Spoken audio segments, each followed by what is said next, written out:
प्यारे देशवासियों, देहरादून में नेशनल गेम्स की ओपनिंग के दौरान मैंने एक बहुत ही अहम विषय उठाया है, जिसने देश में एक नई चर्चा की शुरुआत की है। ये विषय है ओबेसिटी, यानी मोटापा। एक फिट और हेल्दी नेशन बनने के लिए हमें ओबेसिटी की समस्या से निपटना ही होगा। एक स्टडी के मुताबिक आज हर 8 में से एक व्यक्ति ओबेसिटी की समस्या से परेशान है। बीते वर्षों में ओबेसिटी के मामले दोगुने हो गए हैं, लेकिन इससे भी ज्यादा चिंता की बात यह है कि बच्चों में भी मोटापे की समस्या 4 गुना बढ़ गई है।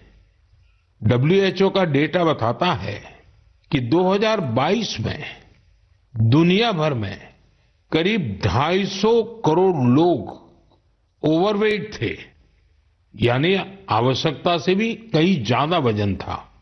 ये आंकड़े बेहद गंभीर है और हम सभी को सोचने पर मजबूर करते हैं कि आखिर ऐसा क्यों हो रहा है। अधिक वजन या मोटापा कई तरह की परेशानियों को, बीमारियों को भी जन्म देता है। हम सब मिलकर छोटे छोटे प्रयासों से इस चुनौती से निपट सकते हैं। जैसे एक तरीका मैंने सुझाया था, खाने के तेल में 10% की कमी करना। आप तय कर लीजिए कि हर महीने 10% कम तेल उपयोग करेंगे। आप तय कर सकते हैं कि जो तेल खाने के लिए खरीदा जाता है, खरीदते समय ही अब 10% कम ही खरीदेंगे। ये ओबेसिटी कम करने की दिशा में एक अहम कदम होगा। मैं आज मन की बात में इस विषय पर कुछ स्पेशल मैसेज भी आप लोगों से शेयर करना चाहता हूं। शुरुआत ओलंपिक मेडलिस्ट नीरज चोपड़ा जी से करते हैं, जिन्होंने खुद सफलतापूर्वक ओबेसिटी पर काबू पाकर दिखाया है। सभी को नमस्ते, मैं नीरज चोपड़ा आज आप सभी को बताना चाहता हूं कि हमारे माननीय प्रधानमंत्री श्री नरेंद्र मोदी जी ने मन की बात में इस बार ओबेसिटी के बारे में चर्चा की है, जो हमारे देश के लिए बहुत ही अहम मुद्दा है। और मैं कहीं ना कहीं इस बात को खुद से भी रिलेट करता हूं, क्योंकि जब मैंने ग्राउंड पे जाना स्टार्ट किया था तो उस टाइम में भी मेरा भी काफ़ी मोटापा था, और मैंने जब ट्रेनिंग स्टार्ट की, अच्छा खाना स्टार्ट किया, तो काफ़ी हेल्थ में मेरे सुधार आया। और उसके बाद जब मैं एक प्रोफेशनल एथलीट बन गया तो उसमें भी मेरी काफ़ी हेल्प मिली। और साथ में बताना चाहूँगा कि जो पेरेंट्स हैं वो खुद भी आउटडोर स्पोर्ट कोई ना कोई खेलने अपने बच्चों को भी लेके जाएं और एक अच्छा हेल्दी लाइफस्टाइल बनाएं, अच्छा खाएं और अपने शरीर को 1 घंटा या जितना भी टाइम आप दे सकते हैं दिन में वो दें एक्सरसाइज के लिए।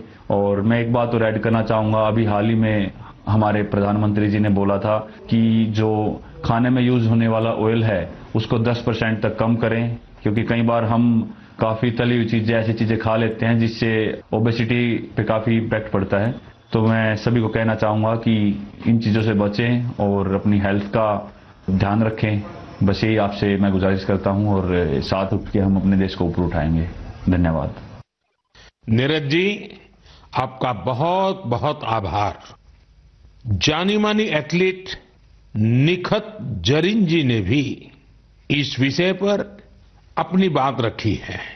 हाय, मेरा नाम निखत जरीन है और मैं 2 टाइम्स वर्ल्ड बॉक्सिंग चैंपियन हूँ। जैसे कि हमारे प्रधानमंत्री नरेंद्र मोदी जी ने मन की बात में ओबेसिटी को लेकर जिक्र किया है, and I think it's a national concern. हमें अपनी हेल्थ को लेकर सीरियस होना चाहिए, बिकॉज मोटापा जितनी जल्दी से फैल रहा है हमारे इंडिया में, उसको हमें रोकना चाहिए और कोशिश यही करनी चाहिए कि हम जितना हो सके हेल्दी लाइफस्टाइल फॉलो करें। मैं खुद एक एथलीट होके कोशिश करती हूँ कि मैं हेल्दी डाइट फॉलो करूं, बिकॉज अगर मैंने गलती से भी अनहेल्दी डाइट ले लिया है या मैंने ऑयली चीजें खा ली तो जिसकी वजह से मेरे परफॉर्मेंस पे इम्पैक्ट पड़ता है और मैं रिंग में जल्दी थक जाती हूँ।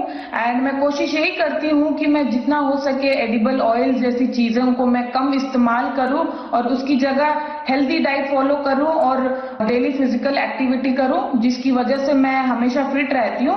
एंड आई थिंक हम जैसे कॉमन लोग जो है तो डेली जॉब पे जाते हैं, काम पर जाते हैं, एंड आई थिंक हर किसी को हेल्थ को लेकर सीरियस होना चाहिए और कुछ ना कुछ डेली फिजिकल एक्टिविटी करनी चाहिए, जिसकी वजह से हमें बीमारियों जैसे हार्ट अटैक है और कैंसर जैसे बीमारियों से हम दूर रहे और अपने आप को फिट रखें, क्योंकि हम फिट तो इंडिया फिट।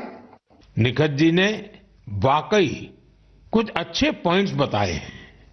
आइए अब सुनते हैं डॉक्टर देवी शेट्टी जी का क्या कहना है। आप सभी जानते हैं वे एक बहुत ही सम्मानित डॉक्टर हैं जो इस विषय पर निरंतर काम कर रहे हैं।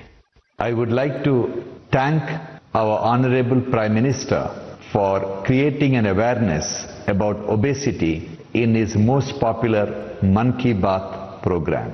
Obesity today is not a cosmetic problem. It is a very serious medical problem. Majority of the youngsters in India today are obese. The main cause of obesity today is poor quality of food intake, especially excess intake of carbohydrates, that is rice, chapati and sugar, and of course large consumption of oil. Obesity leads to major medical problems like heart disease, high blood pressure, fatty liver and many other complications. So my advice to all the youngsters, start exercising, control your diet and be very, very active and watch your weight. Once again, I would like to wish all of you very, very happy, healthy future. Good luck and God bless. साथियों, खाने में तेल का कम उपयोग और obesity से निपटना यह केवल पर्सनल चॉइस नहीं है, बल्कि परिवार के प्रति हमारी जिम्मेदारी भी है। खान पान में तेल का अधिक इस्तेमाल हार्ट डिसीज, डायबिटीज और हाइपरटेंशन जैसी ढेर सारी बीमारियों की वजह बन सकता है। अपने खान पान में छोटे छोटे बदलाव करके हम हमारे फ्यूचर को स्ट्रॉन्गर, फिटर और डिसीज फ्री बना सकते हैं। इसलिए हमें बिना देर किए इस दिशा में प्रयास बढ़ाने होंगे। इसे अपने जीवन में उतारना होगा। हम सब मिलकर इसे खेल खेल में बहुत प्रभावी रूप से कर सकते हैं। जैसे मैं आज मन की बात के इस एपिसोड के बाद 10 लोगों को आग्रह करूंगा, चैलेंज करूंगा कि क्या वो अपने खाने में ऑयल को 10% कम कर सकते हैं, और साथ ही उनसे ये आग्रह भी करूंगा कि वो आगे नए 10 लोगों को ऐसा ही चैलेंज दे। मुझे विश्वास है इससे ओबेसिटी से लड़ने में बहुत मदद मिलेगी।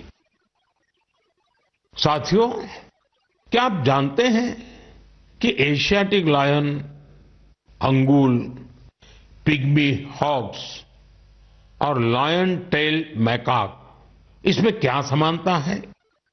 इसका जवाब है कि ये सब दुनिया में कहीं और नहीं पाए जाते हैं, केवल हमारे देश में ही पाए जाते हैं। वाकई हमारे यहाँ वनस्पति और जीव जंतुओं का एक बहुत ही वाइब्रेंट इकोसिस्टम है, और ये वन्य जीव हमारे इतिहास और संस्कृति में रचे बसे हुए हैं। कई जीव जंतु हमारे देवी देवताओं की सवारी के तौर पर भी देखे जाते हैं। मध्य भारत में कई जनजातियां बागेश्वर की पूजा करती हैं। महाराष्ट्र में वाघोबा के पूजन की परंपरा रही है। भगवान अयप्पा का भी बाघ से बहुत गहरा नाता है। सुंदरवन में बोन बीबी की पूजा अर्चना होती है, जिनकी सवारी बाग है। हमारे यहाँ कर्नाटका के हुली वेशा, तमिलनाडु के पुली और केरला के पुलिकली जैसे कई कल्चरल डांसेस हैं जो नेचर और वाइल्ड लाइफ के साथ जुड़े हुए हैं। मैं अपने आदिवासी भाई बहनों का भी बहुत आभार करूंगा, क्योंकि वो वाइल्ड लाइफ प्रोटेक्शन से जुड़े कार्यों में बढ़ चढ़कर भागीदारी करते हैं।